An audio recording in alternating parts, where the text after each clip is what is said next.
It was April of 2018. Yeah, I posted a video and it went viral. Oi, gente. Estou bem brava. Não consigo falar seu idioma perfeitinho. E quero. Oi, gente. Tudo bem? Sou sua professora gringa. I don't know. No, do we know who is she? I don't know. Olha, todo mundo ama Jennifer. Achei que todo mundo amava Rebecca. Aprender inglês com música. É muito estranho para falar inglês. Também não esquece para inscrever e deixa seu curtida. You know, I was never looking to become like an influencer. I just wanted to make some videos for my students.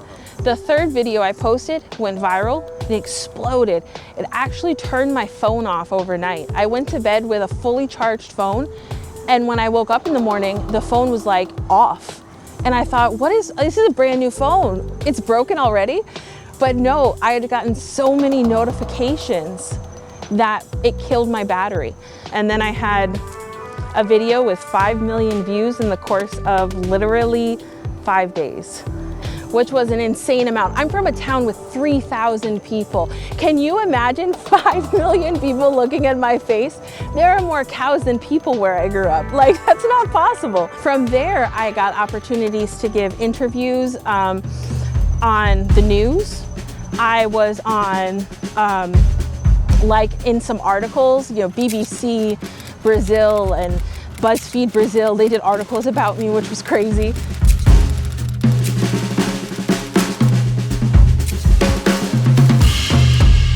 I set my eye on doing a talk show. I really wanted to do this talk show. It was a nighttime talk show. And I got onto The Noite with Danilo Gentili.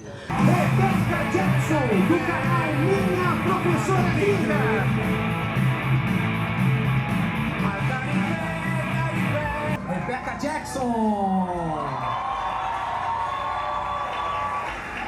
At first, it was a huge moment for me, you know. I had this video, it went viral, it went on to the news, there were articles about it. It was everywhere, and it was really fun, and it instantly felt like I have to capitalize off this and make money somehow. But with that being said, sometimes you're an outsider. And so to have all of these comments from people being like, we love you, you're great, it was like, this is so strange. But I guess this is nice, this is cool. And, you know, I started getting like invites to things, and it made me feel important, you know, and it made me feel like, okay, I am kind of cool. I do have something to offer. But when you are in the world of the internet, everything becomes an opportunity to capture a moment. And while there's so much beauty to that, there's so much danger because everything becomes a commodity to then be monetized.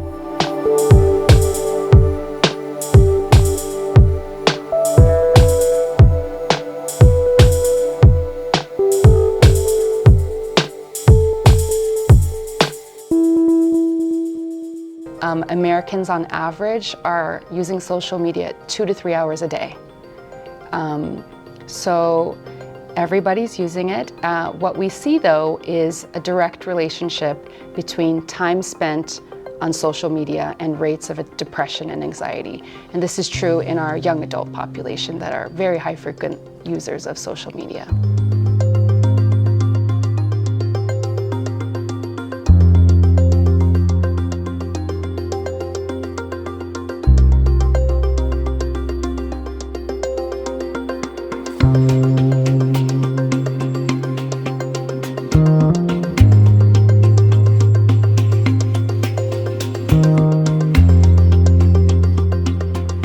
When we think of the word addiction, we typically think of substances. However, you know, we're finding that social media can be just as addictive as alcohol or drugs. And so you see an irritability in someone who can't have their fix, so to speak. You see someone who needs more and more time online. They're disconnecting from their responsibilities. You know, maybe their work responsibilities are suffering. Maybe their relationships in their families and amongst friends are suffering. Studies show that social media platforms drive surges of dopamine to the brain to keep consumers coming back over and over again. The shares, likes, and comments on these platforms trigger the brain's reward center, resulting in a high similar to the one people feel when gambling or using drugs.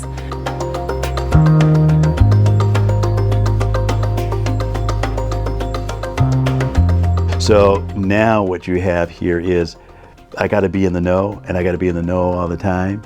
I've got to have, everybody's got to know what's happening with me. It's almost like you're putting your whole life story out, and it's like nothing is private, which there's some things should be just private or between family. It's all out there, and how people respond to that becomes important, and it's about my identity. And so now, they, you know, if they're missing out, if they're not getting the I guess social media likes and support, now they're becoming more depressed. Like I shared before, anxiety starts to come up with that. And you are now 100% of the time a public person. And that was something that was really difficult for me to handle, especially because in the process of becoming this public persona, I have my own demons and I have my own traumas. And so there are certain situations that I don't feel safe. And having a random stranger come up to me, it can be kind of scary, especially if I'm in a place that I don't know. So it started to create a lot of anxiety. With that being said, it only doubled down because I would go travel, I'd come back, I'd open up my phone, and there'd be pictures in my Instagram DMs of me out and about. I have so many stories of times when the internet hurt me. But when you post a video or a photo and people call you a whale, they say, oh, you're gonna die. How are you 32 or 35 or whatever? Lose some weight. All you do is eat. Now, here's the thing is, I have medical issues which have caused weight gain. That's nobody's business. But when that's a contributing factor to why I'm overweight, and then for people to be like, oh, like, look at her eating just because I'm eating something in a story, or, you know, she's a whale, or any of those things, it does start to make you feel terrible. On the other side, I also became fetishized. So with me being tall and plus size, I would get these messages that were like, oh, you should die because you're fat, or, you know, you need to lose weight because you're disgusting, and how gross are you for doing this? While simultaneously getting messages from married men who say, my wife is too skinny, I wish she were big like you, or getting, you know, inappropriate messages. So many inappropriate photos at the same time. And that is such a dissonance, like cognitively, to understand how some people look at you and think that you're disgusting and don't deserve to be alive, and other people's look at you as just an object. And at the same time, I was just posting videos about learning English. So how did it become this?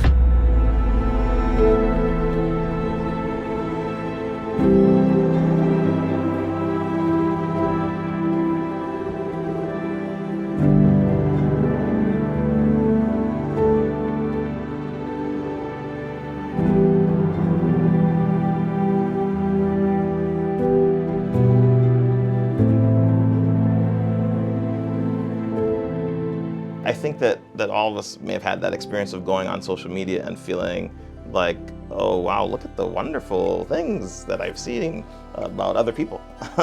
And oh wow, that was a beautiful vacation they went on, or something, you know. And but now, I mean, it's better understood now that you know, this is a picture of something, and it's not necessarily reality.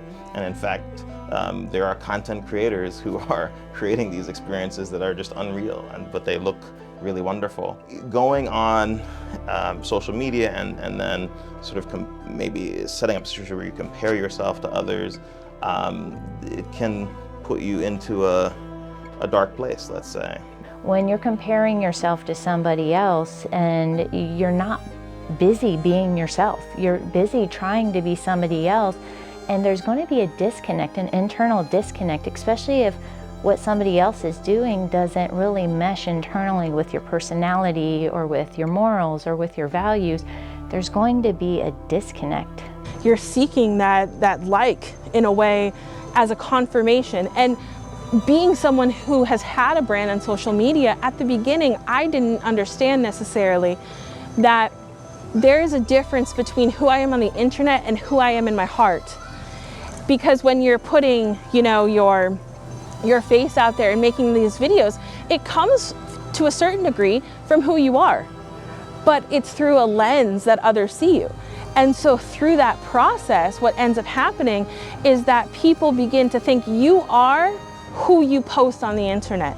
Whereas in my case, I am who I post on the internet. It's not that I'm lying or being dishonest, but I'm also much more.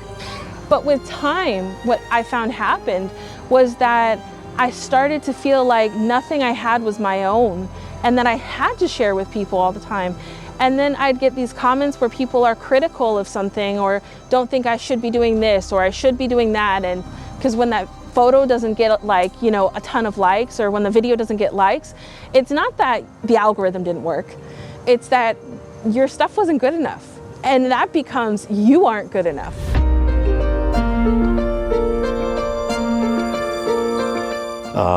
It's led to, you know, imaging issues related to eating disorders, self-esteem. And so now you start coupling this with depression. Now you start putting anxiety in there about worrying about, well, what is that person going to think? You know, what are they going to think about me? How do I get more likes or things to show about helping me to feel good about who I am, right? And so now this becomes an extension of, this is kind of becoming my identity. Having good, reliable connections. Who can you call in the middle of the night if you're having a problem? Talk to them and get some help, right? It's just an important question. So having those connections is really helpful, and it's a different type of thing than the connections that you have on social media, which are here today, gone tomorrow, not necessarily real. What I have found over the years is when I first started, I surrounded myself with so many people that were in the internet and so many people that had these huge profiles. But now, 5 years later, I am on a 6-month sabbatical, and I'm on this 6-month sabbatical where I just stopped posting. I gave no context. I got overwhelmed. I got incredibly anxious. I had a breakdown, and I just stopped. And I was pushed to my limit with how fake people are being, and how people would look at me and tell me it's this, but then it was not that at all. And how I constantly was feeling used. And then every time I'd post something and there weren't enough likes and there weren't enough comments, and this time it only had 20,000 views, and that's just not enough. And let me go look at this other person's profile and see how many views are they getting. Is this the algorithm or is this me? And it was exhausting. And I got to a point where I threw up my hands and I said, I can't do this. And I just stopped posting. And you know, of that, all of those people that I've met in the process of becoming an influencer, there have been 2 people, who checked on me. You know, there were 2 people who sent me a message and they were like, you haven't posted in a month, are you okay? But I have thousands of contacts in my phone for people I've done different projects with, people who have told me, oh, you're like my sister. Oh my gosh, you're like my friend, I've got your back. But 2 people checked on me. People are in an age of technology where we're supposed to be the most connected, but we're the most disconnected to people in person. That you have people, especially teenagers, who are preferring to have communications online with people on the other side of the world as opposed to the person that sits next to them in math class. So we're losing that art of face-to-face communication. You know, I was at Disney the other day with my boyfriend, and I felt terribly sad. And it was because I saw kids who were 13, 14 years old watching the parade, and they were watching it through their phones. You know, you're in possibly, arguably, the most magical place in the world, the top of theme parks, and you're experiencing it through your phone because you don't want to miss out on that moment and showing it for other people. But you've missed out on it when you're physically there. And I just felt so sad that it was all coming through the lens of a cell phone, because you're even missing out on the moment of the magic of the artistry of it all, because you're just looking at it through your phone, and then your focus, what is your true focus in recording it? It's not so you remember it, it's so you can share it with other people, so you can show off that moment to other people. So you lose even how beautiful of a moment for your family that is. So I have a lot of opinions on when cell phones can come out, and to that point, I'm terrible at responding to text messages anymore from people, because when I go out on a date with my boyfriend, my phone, it's not even on the table, it's in my purse and it's zipped, because I want to preserve that moment. I don't want to be saying, oh no, stop, hold on, I got to do stories to show this off. The moment that I have with him is so special. The love that I have with him is so special. So why would I want to lose out on that moment to show it to people who they don't care? Yeah, I think the key word is balance. It's being able to balance your in-person relationships with people as well as your online relationships, so you're not relying too heavily online. One of the great things about social media is that we have the ability to be connected with people all over the world. So if you move far away from your family, or your family or friends move away from you, you still have that ability to stay connected, which is a very positive thing. But I think it's important to stay grounded in the people that are in your community, in the people that are in your family, the people that are around you, and then using the online community to enhance the relationships, to be in addition to the around you community that you have. I have actually gone back to working a traditional 9-to-5 job, right? Because I want to be able to interact with my profile as something fun, but not something that I am tethered to having to make it financially successful. I want to make videos to help people learn English. I want to make videos to help improve the access and the equity to language learning. So, I think that now, as I'm getting to the point where I feel like, okay, I'm ready to restart posting, my numbers are going to be terrible. But I don't care anymore, because now my life is so much more well balanced. I'm healthier, I am happier, I'm 100% sober. Like, I never had issues with addiction, but it wasn't doing anything good for me.